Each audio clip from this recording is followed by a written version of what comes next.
Selamat datang dalam presentasi kami. Pada kesempatan ini, kami akan memaparkan hasil analisis mendalam mengenai kinerja PT Unilever Indonesia Tbk untuk periode tahun 2022 hingga 2023. Sebelum kita mulai, izinkan kami memperkenalkan anggota kelompok yang telah menyusun laporan ini. Saya Rahmatika Awalia bersama dengan Andi Mikel Marcel Sihombing, Debbie Yeremia Lumandawal, Rafida Sitepu, dan Rahel Yuliarta Saragi. Laporan ini disusun berdasarkan data dari laporan tahunan PT Unilever Indonesia Tbk tahun 2023. Fokus utama analisis kami adalah pada 3 kelompok rasio keuangan yang krusial, yaitu rasio profitabilitas. Rasio ini kami gunakan untuk mengukur sejauh mana kemampuan perusahaan dalam menghasilkan laba dari penjualannya, sebuah indikator vital untuk kesehatan finansial. Yang kedua ada rasio likuiditas. Rasio ini penting untuk menilai kemampuan perusahaan dalam memenuhi kewajiban jangka pendeknya, menunjukkan seberapa baik perusahaan mengelola arus kasnya. Yang ketiga, rasio investasi. Terakhir, rasio investasi kami gunakan untuk mengevaluasi efisiensi penggunaan modal dan struktur pendanaan perusahaan yang mencerminkan strategi pertumbuhan jangka panjang. Baik, di sini saya akan menjelaskan singkat tentang perbandingan mengenai laporan laba rugi PT Unilever Indonesia Tbk tahun 2022 dan 2023. Berdasarkan tabel ini, yang pertama itu tentang penjualan bersih atau net sales, yaitu pada tahun 2022 sekitar 41,219 miliar dan 2023 sebesar 38.611 miliar, turun 6,3% disebabkan oleh penurunan volume penjualan dan tekanan eksternal seperti geopolitik dan misi formasi. Nah, untuk yang kedua itu tentang laba bruto atau gross profit. Itu pada tahun 2022 sebesar 19,065 miliar dan tahun 2023 sebesar 19,195 miliar. Naik tipis sebesar 0,7%. Nah, untuk yang ketiga itu laba usaha atau operating profit, yaitu tahun 2022 sebesar 7,69 miliar. Tahun 2003 sebesar 6,279 miliar, turun 11,2%. Mungkin dipengaruhi kenaikan beban usaha seperti distribusi dan promosi. Nah, untuk yang laba bersih atau net profit itu tahun 2022 tembus 5,365 miliar dan tahun 2023 tembus 4,801 miliar, turun 10,5%. Untuk EBITDA itu tahun 2002 sebesar 8,123 miliar, 2023 sebesar 7,233 miliar, turun 11%, mencerminkan penurunan kemampuan menghasilkan laba operasional sebelum beban non operasional.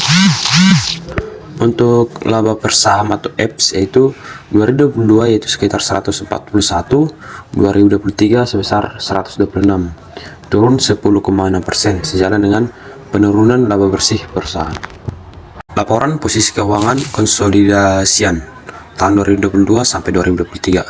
Baik, analisis singkat tentang data ini yaitu yang pertama itu penurunan aset lancar dan total aset, menunjukkan kemungkinan efisiensi atau perlepasan aset yang tidak produktif, bisa juga karena penurunan kas, piutang atau persediaan.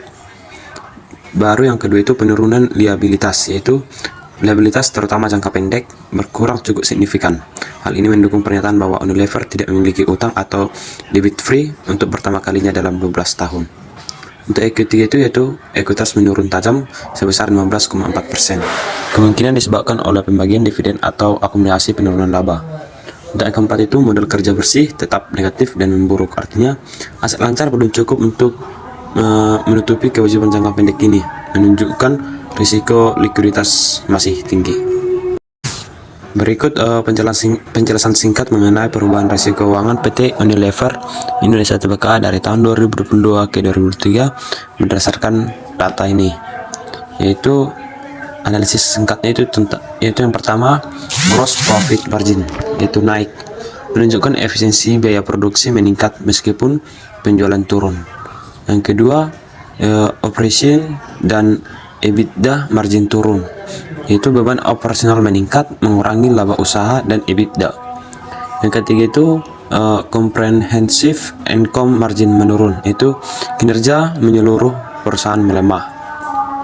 Yang keempat itu yaitu operation profit to equity naik, yaitu efisiensi penggunaan ekuitas membaik.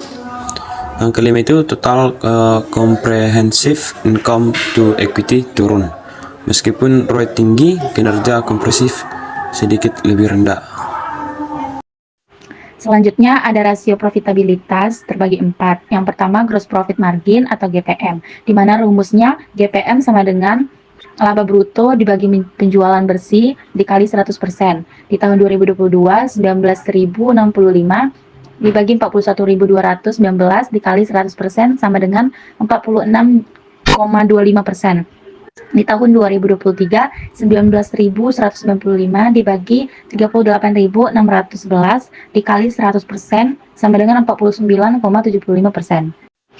Yang kedua itu ada operating profit margin atau OPM. OPM sama dengan laba usaha dibagi penjualan bersih dikali 100%.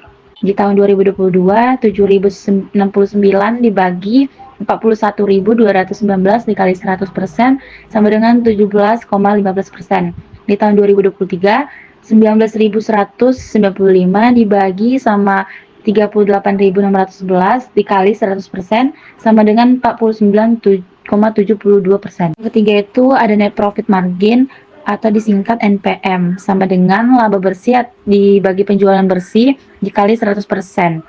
Di tahun 2022, 5.365 dibagi 41.219 dikali 100% sama dengan 13,01%. Di tahun 2023, 4.801 dibagi 38.611 dikali 100% sama dengan 12,44%. Lalu yang terakhir itu ada return on equity atau ROE sama dengan laba bersih dibagi ekuitas dikali 100%. Data di tahun 2022 ada 5.365 dibagi 3.997 dikali 100% sama dengan 134,2%. Di tahun 2023 datanya 4.801 dibagi 3.381 dikali 100% sama dengan 141,96%. Yang kedua, saya akan menjelaskan tentang rasio likuiditas.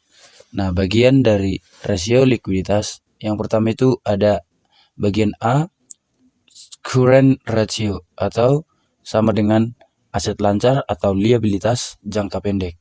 Nah, liabilitas jangka pendeknya itu pada tahun 2022 yaitu mencapai 7.568.000 per 12.442.000 atau setara dengan 0,608.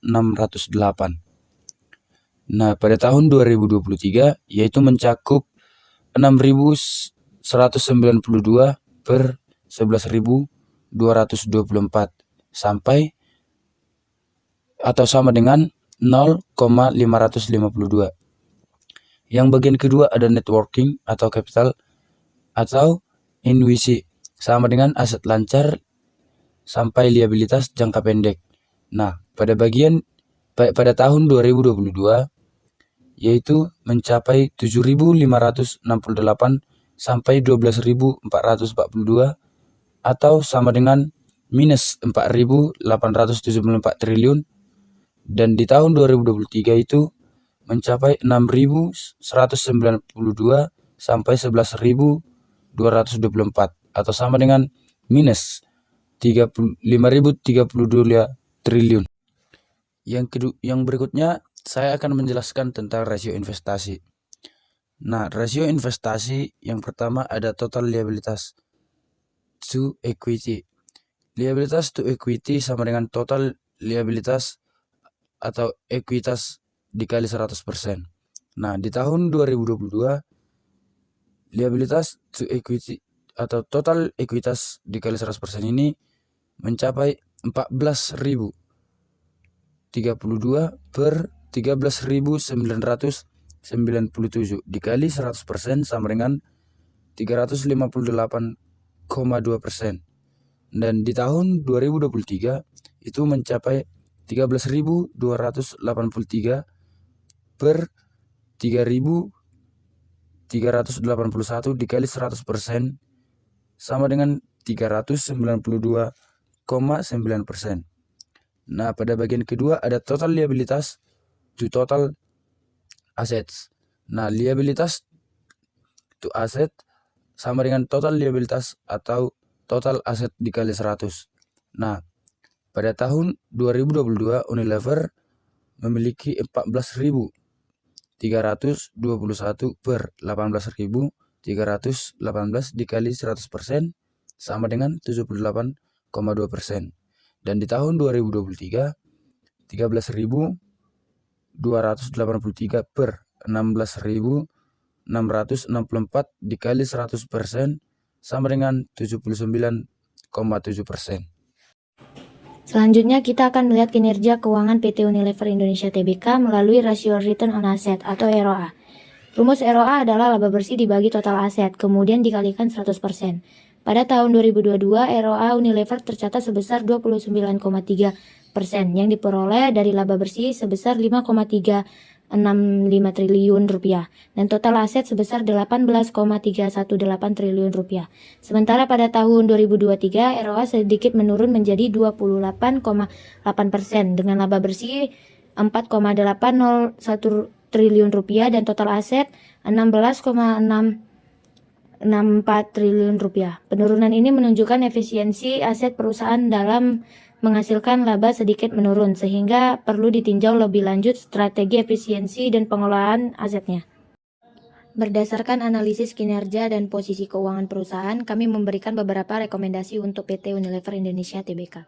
Perusahaan ini memiliki fondasi bisnis yang kuat, namun agar dapat terus bersaing secara efektif di tengah dinamika pasar dan kondisi geopolitik global, Unilever perlu melakukan beberapa langkah strategis. Pertama, penguatan efisiensi operasional sangat penting untuk menjaga profitabilitas.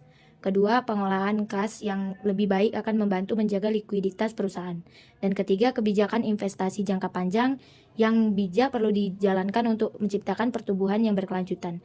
Dengan menerapkan langkah-langkah ini secara konsisten, Unilever berpeluang untuk kembali memperkuat daya saingnya di masa mendatang. Dapat disimpulkan bahwa PT Unilever Indonesia Tbk tetap menjadi salah satu perusahaan FMCG yang kuat dan menguntungkan. Namun demikian, untuk menghadapi tantangan eksternal yang semakin kompleks, Unilever perlu melakukan penyesuaian strategis, khususnya dalam hal efisiensi operasional, pengolahan likuiditas, serta restrukturisasi modal. Langkah-langkah ini akan membantu memastikan pertumbuhan bisnis yang berkelanjutan dan tetap sehat di masa depan.